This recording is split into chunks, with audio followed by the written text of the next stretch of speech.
বাজারের সরবরাহ বাড়াতে ও দাম নিয়ন্ত্রণে রাখতে ৪৩টি প্রতিষ্ঠানকে আরও ১৯ কোটি ৩০ লাখ ডিম আমদানির অনুমতি দিয়েছে সরকার।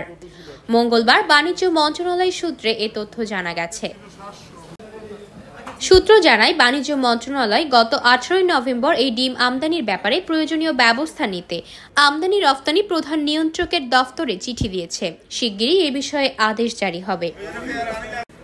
এর আগে গত ২৩ অক্টোবর ১২টি প্রতিষ্ঠানকে ৪ কোটি ডিম আমদানির অনুমতি দেওয়া হয়, আর ৭ অক্টোবর ৪.৫ কোটি ডিম আমদানির অনুমতি পেয়েছিল।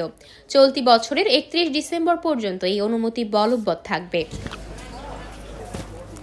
উল্লেখ্য, লাগামহীন ডিমের বাজার নিয়ন্ত্রণে গত ১৫ সেপ্টেম্বর কৃষি বিপণন অধিদপ্তর ডিমের যৌক্তিক দাম নির্ধারণ করে দিয়েছিল।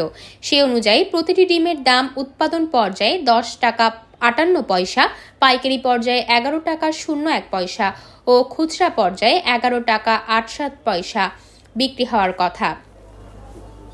এতেও বাজার নিয়ন্ত্রণে না এলে ২ দফায় ডিম আমদানির অনুমতি ও গত ১৭ অক্টোবর বাজারে ডিমের দাম সাধারণ মানুষের ক্রয় ক্ষমতার মধ্যে সহনীয় পর্যায়ে রাখতে ডিম আমদানিতে কর ছাড় দিয়েছে জাতীয় রাজস্ব বোর্ড।